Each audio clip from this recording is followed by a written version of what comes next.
স্কুলে আসার পরে এখন স্কুলের ওই ফিল এসে পড়ছে।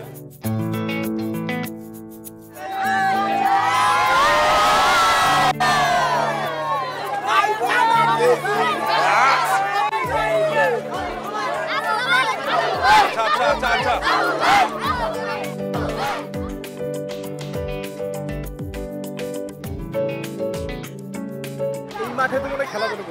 এই মাঠে আমাদের ওই যে ঢেকির মতো আছে, ওই যে স্টিলের ইয়ে করা ছিল, দোলনা ছিল, এরপরে কিছু যে স্লিপার ছিল এরকম পিরামিডের মতো করে চারিদিক দিয়ে করা, আমরা স্লিপার করা ছিল 3টা 4টা করে, এরকম 2টা সেট আপ ছিল, দোলনারও 3টা 4টা সেট আপ ছিল।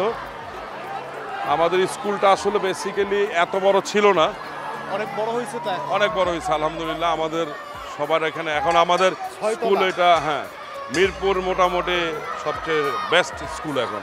এইটা মাঠ ছিল আমাদের খেলার মাঠ, হ্যাঁ এটা ছিল খেলার মাঠ।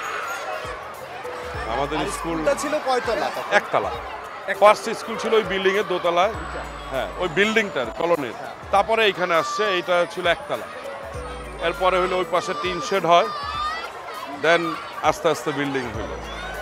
কখনো কি এমনিতে আসা হয়? হ্যাঁ আমি আসি, আমি স্কুলে আসি, আমার টিচারদের সাথে আমার সম্পর্কটা ওরকম। মেজরিটি ছেলে পেলে জানে না যে আমি আসলে এই স্কুলে। একবার ক্লাস 1 থেকে পড়েছেন এইখানে? হ্যাঁ আমি একদম ছোট থেকে এইখানেই ছিলাম। থাকতেন তো মনে হয় পাশেই? পাশে, হ্যাঁ পাশে, ওই পাশে কল্যাণপুর হাউজিং এস্টেটে। এই হাউজিং এ থাকতেন। তখনকার স্মৃতিটা যদি একটু শেয়ার করতেন, একেবারে ছোটবেলা, তখন এই স্কুলে আসতেন, মানে আমরা যেটা করি একটু আগে আমাদের সময় তো আসলে ওরা যেরকম স্কুল ব্যাগ ট্যাগ কিংবা তারও আগেও আমাদের সময় ছিল স্কুল ব্যাগটা খুব, মানে যারা ভালো একটু পয়সাওয়ালা তারা, আমরা হয়তো পলিথিনে, তখন সুন্দর সুন্দর পলিথিনের ব্যাগ পাওয়া যেত, ওই ব্যাগে করে আমরা বই আনতাম। এদিকে কিছু বাগান ছিল, ওই বাগানের মধ্যে আমরা দুষ্টামি করতাম, অনেকে এই ধরুন শীতকালে সবজি টবজি করতো, ওইটাই দুষ্টামি করতাম। এইখানে আপনার ওই হজমি বিক্রি করতো আগে, একটা কয়লার হজমি ছিল আর একটা ছিল পটাশের, ওই দিলে আগুন জ্বলে উঠতো, ওই হজমি খেতাম। বুট, তারপরে ওই তখনকার আমলে আসলো কি পাগলা পানি, এগুলো পাগলা পানি যদি অনেক পরে, ওই ওগুলোই আমাদের বুট ছিল, ছোট ছোট মুড়ি বিস্কুট ছিল, তারপরে সুপার বিস্কুট ছিল 10 পয়সার মতো করে। তারপরে এই তো এইভাবেই তো স্কুলের লাইফটা এইভাবে গেছে। স্কুলের লাইফটা মানে যখনই পাশ দিয়ে যান তখনই ঘুরে যান, দেখে আসেন। হ্যাঁ হ্যাঁ, এতদিন এখানে আমি মেন রোড দিয়েও যখন বেরোই তখন আমি স্কুলের এইটা দেখি যে না, হ্যাঁ তখন তো আমার স্কুল এরকম ছিল না, এখন তো 6 তলা হয়ে গেছে, না একতলা ছিল, লিফট হইছে, স্কুলে লিফটও আছে। আচ্ছা, পড়াশোনার মানও অনেক বেড়েছে। হ্যাঁ অনেক বেশি, অনেক, মানে আমি প্রাউড তো, কারণ আমার স্কুল সারা মিরপুর ঢাকা শহরে এখন বেস্ট স্কুল। এইটা হলো গিয়ে আমাদের মসজিদ। আমার হুজুর আমাকে একটা কথাই বলছিল, নিজেকে এমনভাবে তৈরি করবি যেন তোর পিছনে মানুষ ঘুরে, তুই মানুষের পিছনে ঘুরবি না। সেটাই হয়েছে ভাই। এখন কিন্তু মানে রাস্তায় যখন বের হন তখন কিন্তু লাইন ধরে যায় পেছনে। মানে মসজিদটা, আমার হুজুরের কথা মনে পড়ে যাচ্ছে।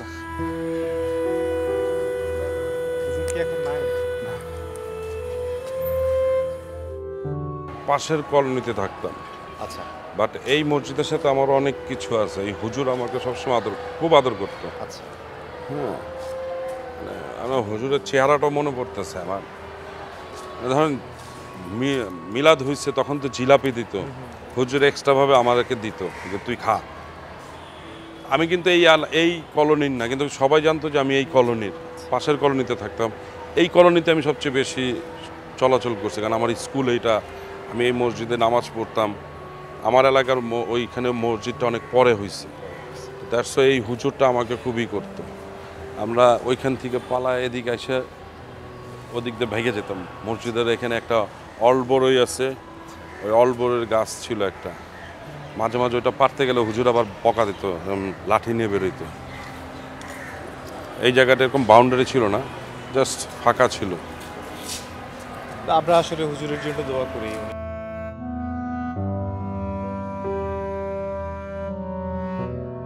তবে একটা জিনিস কি, আমার সাথে মোটামুটি যখন আমরা তারাবি পড়তাম তখন তো ধরেন তারাবিতে অনেক দুষ্টামি করতাম আমরা।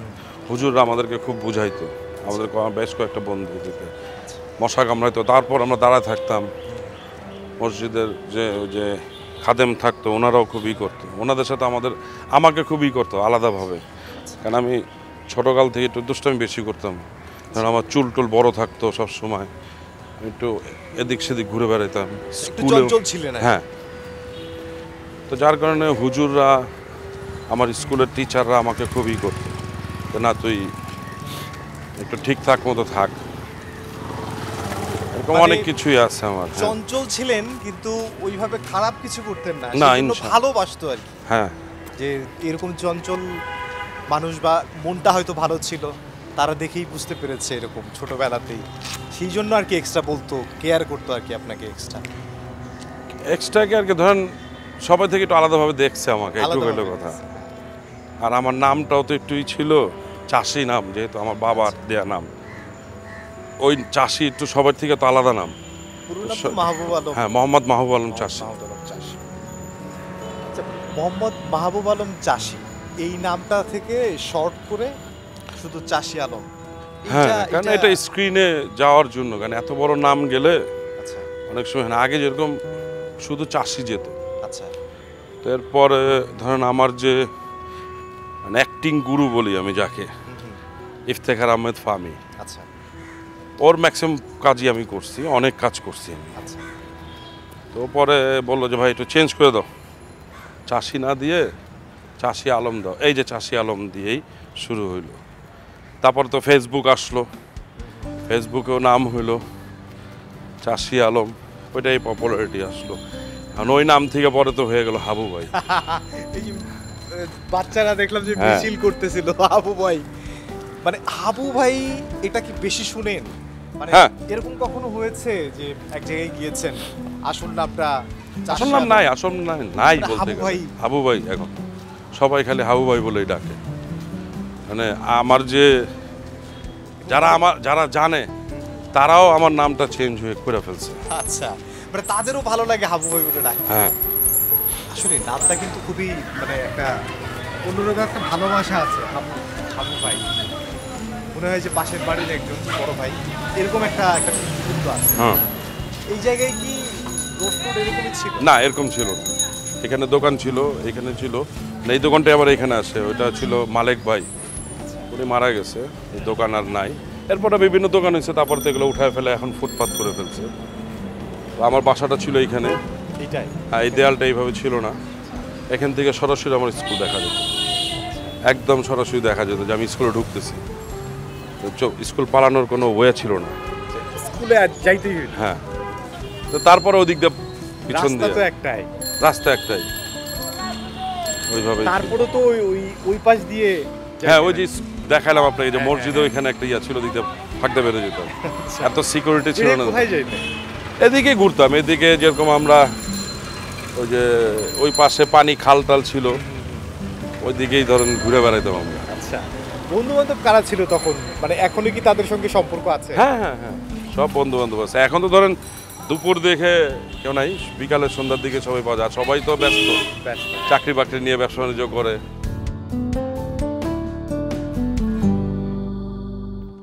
এই কলোনিতেই তো ছিলেন? হ্যাঁ, এইখানে আমি থাকতাম। ভালো আছেন? হ্যাঁ হ্যাঁ, এই বিল্ডিং এ থাকতাম আমি, 9 নম্বর বিল্ডিং, 9-11। হ্যাঁ, আমি ফ্ল্যাটে থাকতাম, এদিক দিয়ে ডান দিকে। এইখানকার মাঠ আছে। আচ্ছা, এখানকার মাঠ, এই যে আমাদের এইটা, এখানে কি খেলতেন? ফুটবল খেলা, ক্রিকেট খেলা সবই আছে আমাদের এখান থেকে আবার ডিভিশনও হইতো। আচ্ছা, আপনি কোনটা খেলতেন বেশি? আমি ফুটবল ভালো খেলতাম, আমার খুব পছন্দের খেলা। হ্যাঁ, কোন পজিশনে খেলতেন? গোলকিপার ছিলাম আমি। গোলকিপার? তখন এত মোটা সোটা ছিলাম না। তখন তো অনেক হ্যাংলা। আচ্ছা, এইটা হলো আমাদের খেলার মাঠ। আমাদের এখানে একটা ক্লাব ছিল, সমিতি ছিল। আচ্ছা ওইটাগুলো ভেঙে ফেলছে। আচ্ছা, ওটা এখন সমিতি অফিসটা একটা ফ্ল্যাটে চলে গেছে। এইভাবেই আমরা, হ্যাঁ, এই হলো আমাদের এই এলাকায় আমি বড় হয়েছি। এই মাঠে খেলতেন? এই মাঠেই খেলা হতো। এখন তো বিকাল কেউ নাই, আরো পরে নামবে, মাত্র 4টা বাজে। আর একটু পরে হয়তো আসবে। হ্যাঁ। আপনারা কি স্কুল থেকে এসেই মাঠে চলে আসতেন, এরকম ছিল বিষয়টা? স্কুল থেকে না, নাকি স্কুলের একটা পাশেই time তো ছিল? মাঠ ছিল, ওইখানে তো খেলতাম আমি। তারপরে আমরা বাসা আসার পরে, কারণ তখন তো আমাদের মর্নিং শিফটে ছিল, মর্নিং শিফটে আসার পরে অনেক খেলাধুলা করতাম খুব কম। আচ্ছা। বাসা থাকতে হইতো, খাওয়া দাওয়া করে একটু ঘুমাইতে হইতো, পড়তে হইতো। তারপরে বিকেলবেলা বেরোতাম, আবার আজান দিলে মুরগির খোয়ারের মধ্যে ঢুকে যেতাম একদম। ওইভাবেই ছিল। তখন যে ফুটবল খেলতেন আপনাদের সময়, ক্রিকেটটা কি ফুটবলের অত- মতো অত জনপ্রিয় ছিল? অতটা ছিল না, অতটা ছিল অত না। ছিল না। ক্রিকেট খেলতেন তো? ক্রিকেট খেলতাম ওই আমাদের এখানে নিজেরাই। তবে- ওটা তো শীতকালের খেলা ছিল জন্য শীতকালেই খেলতাম। ফুটবলটা বেশি খেলা হতো। ফুটবল বেশি খেলা হতো। বাংলাদেশকে তো আমরা সবাই সাপোর্ট করি, অবশ্যই। এছাড়া কাকে, কোন দল? বাংলাদেশ যদি না থাকে, এছাড়া আমি সাউথ আফ্রিকার, আর ফুটবলে কোন দেশ? জার্মান। আমরা সবাই আর্জেন্টিনা, ব্রাজিল, এগুলো আমি জার্মানি সাপোর্টার ছোটবেলা থেকে জানি। ছোটবেলা থেকে, এবং এটার জন্য একটা মজারই আছে। জার্মান যখন আর্জেন্টিনাকে একবার হারায় চ্যাম্পিয়ন হয়েছিল, তখন আমার বাবা আমাকে খুব বকা দিছিল, বের করে দিছিল বাবা বাসা থেকে। আঙ্কেল কি আর্জেন্টিনা? সবাই আর্জেন্টিনার সাপোর্টার। আচ্ছা। ম্যারাডোনা। কিন্তু আমি তো তখন ছিল ওই যে লোথার ম্যাথিউস, ক্লিন্সম্যান, তারপরে ব্রেমা, এরা ছিল আচ্ছা। ওই সময়কার। আমি অনেক আগে থেকে জার্মানি সাপোর্টার, অনেক ছোট থেকে আমার জার্মান পছন্দ। আচ্ছা। ফ্ল্যাগ কিনছিলাম, তারপরে আপনার আরেকটা কিনলাম, ওই যে মাফলার। আচ্ছা। কোনোটাই তো হয় না, সব প্যাকেট করা আছে। তাই বলে তো এখন সাপোর্ট আমি অন্য জায়গায় যাব না। ছোটবেলা থেকেই তো করি। আমি সাপোর্টার, জার্মানির সাপোর্টার, আরব যেত জার্মানি সাপোর্টার। এখন যারা জার্মানিতে খেলে ওদের মধ্যে পছন্দ কেউ আছে? এখন ওরকমই ওরকম দেখাও হয় না। না, মানে ওই যে এই বছরের খেলা দেখা হয়েছে কম তো, কম। মানে তখন শুটিং ছিল আমার। আমি যখন খেলা হয় তখন আমি কক্সবাজারে শ্যুট করি।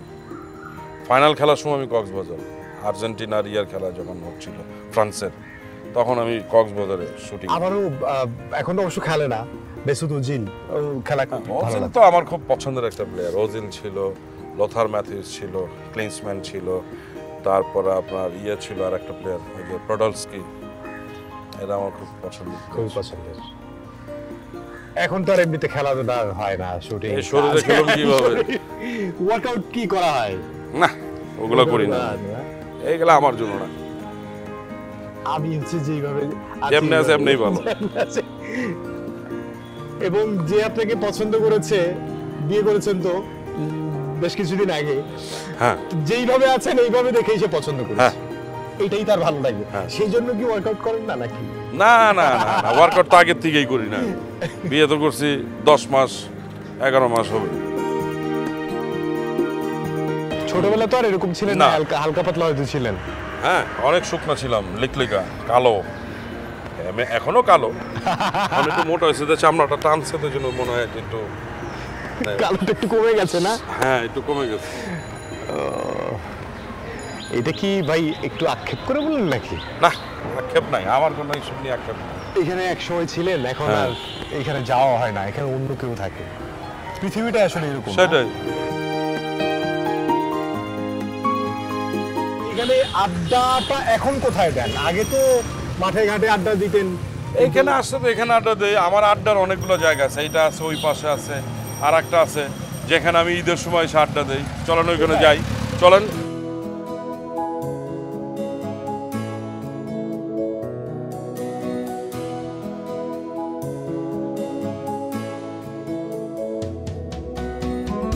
এইটা, এইখানে সব আমরা বন্ধুরা মিলে এখানে করি।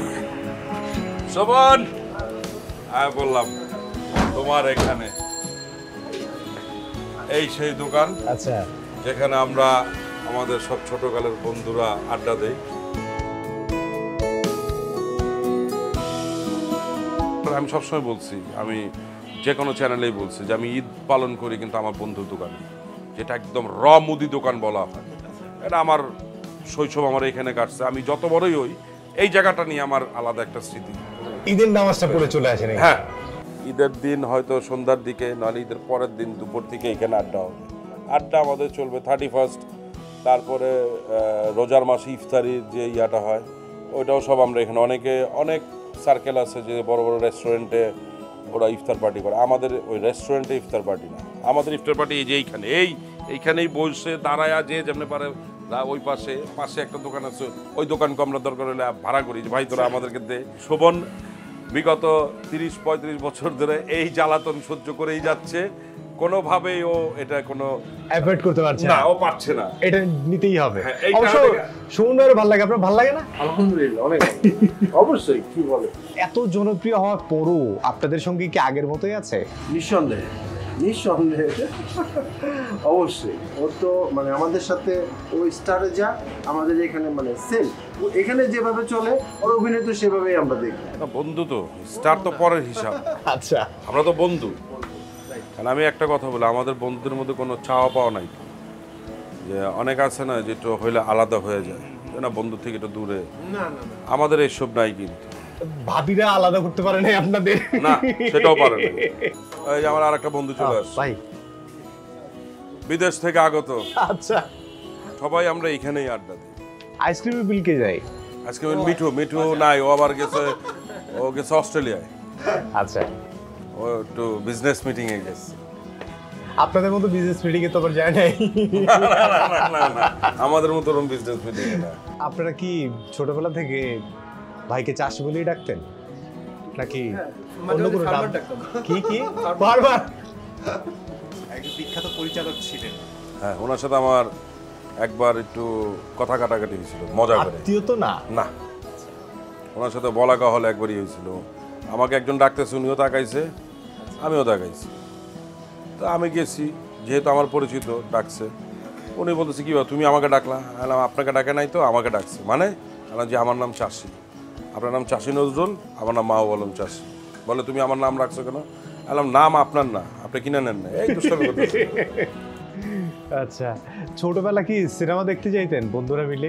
হ্যাঁ, আবার বলে আমাদের পাশে হল না, এশিয়া হল, এশিয়া পর্বত হল আমাদের, এক টিকেটে 2 ছবি। এক টিকেটে 2 আবার ছবি? বলে হ্যাঁ। আপনার কখন মনে হইলো যে আমি আসলে অ্যাক্টিং করব? আমার আসলে কখনোই মনে হয় না সিনেমা আমাকে, দেখে বা এই সব? না না না, এগুলো দেখে না। আমাদের সার্কেলে এগুলো কারোর ইচ্ছা ছিল না। হঠাৎ করে কিভাবে যেন কি হয়ে গেল। এটার পিছনে সবচেয়ে বেশি ইন্ধন ছিল হলিগা ইফতেখার আহমেদ ফামি। আমি সবসময় যার কথা বলি যে আমার অ্যাক্টিং গুরু, আমাকে মানে মাস পিপলের কাছে কিংবা মিডিয়ার কাছে পরিচিত করার পিছনে যার সবচেয়ে বড় অবদান। কারণ ওর ম্যাক্সিমাম নাটকেও আমাকে রাখছে। একটা সিন হলে কইছে ভাই তুমি থাকবা, তুমি আমার সব কাজে থাকবা। এখন যেরকম ফামিরই একটা শিষ্য, অমি টিম, এরকম অমিও মোটামুটি চেষ্টা করে ওর কাজে রাখার জন্য। ভাই অ্যাক্টিং করবে এরকম কোনো কিছু কি আপনারা কখনো বুঝতে পেরেছিলেন? আমাদের মধ্যে সবসময় ফান করতে বেশি, আমাদের পুরো ফ্রেন্ড সার্কেলটাকে ও জমায় রাখতো। ও না থাকলে মনে হতো কি যেন একটা নাই। তারপর হঠাৎ করে একদিন দেখলাম ও একটা অ্যাড করলো। আচ্ছা, তো তখন থেকে একটু মনে হইতেছিল যে সম্ভবত ওই দিকে টান করবে। ভাইয়ের কাজ কি দেখা হয়? অবশ্যই, হ্যাঁ, কি বলো, সব নাটকে দেখা হয়, দেখে আবার কমেন্টস করি। সমালোচনা করেন না? হ্যাঁ হ্যাঁ হ্যাঁ, অবশ্যই। যে তোর একটা অ্যাক্টিং ভালো লাগলো, এই কি করলি? হ্যাঁ হ্যাঁ হ্যাঁ, তোর এই কাজটা ভালো হয় নাই, তোর এইটাতে জানি কেমন দেখা গেছে, এটা একটু বেশি মোটা লাগছে। তখন ও আবার ওর ক্যারেক্টার অনুযায়ী আবার বলতো যে না এই ক্যারেক্টারে এটা দরকার ছিল, বা এইরকম ফ্যাশন দরকার ছিল এই ক্যারেক্টারে, এই জামাটা এই ক্যারেক্টারের সঙ্গে দরকার ছিল। আচ্ছা, এই ধরনের আলোচনা হয়। এগুলো আলোচনা হয়। হাবু ভাই চরিত্রটা সবার মুখে মুখে। তারপর এই যে ফিমেল 4-এ যেটা কুত্তামি জান, এই চরিত্রটাও কিন্তু মানুষের মুখে মুখে অনেক জনপ্রিয়তা পেয়েছে। আপনার কাছে কোন চরিত্রটা মনে হয়েছে সবচেয়ে বেস্ট? হাবু তো বেস্ট। হাবুটা খুব সাধারণ মানুষ, তো সহজ সরল মানুষ থাকে, মানে স্ক্রিনে দেখাচ্ছে সহজ সরল, ভিতরে ভিতরে কিন্তু দুষ্ট আছে, স্ক্রিনেও ভিতরে ভিতরে দুষ্ট আছে, কিন্তু অনেকে বুঝে না এটা। আর কুত্তা মিজান তো আসলে নতুন, কুত্তা মিজান তো একটা মহল্লার গল্প, এরকম থাকেই মহল্লাতে, এরকম থাকে না যে বডি সোহেল এরকম আছে, এতিম আকবর যেরকম। এটা আসলে শুনতে কেমন যেন লাগে যে বাবা মা ভাই বোন সবাই আছে, তারপরে না বউ নাই, কিন্তু তারপর কেন এতিম আকবর? হ্যাঁ, তো কুত্তা মিজান আসলে অন্যভাবে দেখে। কুত্তা মিজান আসলে সে কুকুর পালে, যার কারণে তাকে কুত্তা মিজান বলে। আমরা এইভাবেই বলি, হ্যাঁ আমরা এরকম অনেকেই বলি। ব্যাচেলর পয়েন্টে হাবু ভাইয়ের চরিত্রটা, আপনার যে ভাষাটা সেটা তো বরিশালের ভাষা, বরিশালে সেইটা কিভাবে রপ্ত করেছে? যা হয় না, বন্ধু বান্ধব থাকে বরিশাল, দুষ্টামি করতে করতে হয়ে গেছে। তা শুনে কিন্তু মনে হয় না যে একেবারে বরিশালের ভাষায়। আমাদের সঙ্গে আড্ডার মধ্যেও কখনো বরিশালের ভাষা, কখনো সিরাজগঞ্জের ভাষা, পাবনার ভাষা, পাবনার ভাষা। ও ওই সময় কিন্তু আমাদের সঙ্গে যখন আড্ডা মারতো তখন মানে বলতো আর নানান অঞ্চলের যে ভাষাগুলো আছে এগুলো বোঝা যেত না যে আসলে বলতে আসতো। এইগুলো কিভাবে রপ্ত করেছে? ওরা বন্ধু বান্ধব থাকে না, ওই ওরা বলে, সব অবজার্ভ করতে থাকেন, অবজার্ভ করে এগুলো নিতে থাকেন। এটা এখন বেশি নিতে হচ্ছে, কারণ কখন কোন ক্যারেক্টার দ্বারা করায়। কারণ দেখা গেলো যে বললো যে এই ক্যারেক্টারটা ভাবছি এই ল্যাঙ্গুয়েজে কথা বলতে হবে কিংবা এই অ্যাকসেন্টে কথা বলতে হবে, তখন তো এটা লাগতে পারে। এটা দেখি একটু একটু করে রপ্ত করে রাখি না, লেগে যেতে পারে। যেরকম আমি কিছুদিন আগে আমাকে বলছে যে রাজশাহীর কথা বলতে হবে। তো আমি যখন রাজশাহীতে আমি একটা শ্যুট করতেছি, এটার নাম ক্যাম্পাস, তো ওইখানে আরেকটা আমি ঈদের 7 পর্ব করছি, তখন আমাকে রাজশাহীর ভাষায় কথা বলতে হয়েছে। আমার বন্ধু আছে ওইখানে, ওর সাথে গেলেই যেরকম রাজশাহীতে কথা বলা হয়, ওটা আস্তে আস্তে প্র্যাকটিস হচ্ছে আমার। যেরকম ওকে ফোন দিলে, বেটা কেমন আছো, আমি আবার বলি হ্যাঁ ভালো আছি, কোথায় আছো গো তুমি। তো এই জিনিসগুলো আমাকে বলতে হয়, ওই নাটকে আমাকে বলতে হয়েছে। আচ্ছা, এখন তো থাকেন বনানীতে। বনানীতে। বনানীতে আমরা কি ওইদিকে যাব? এটা আপনার ইচ্ছা, আপনি যদি বলেন যাতে যাবো।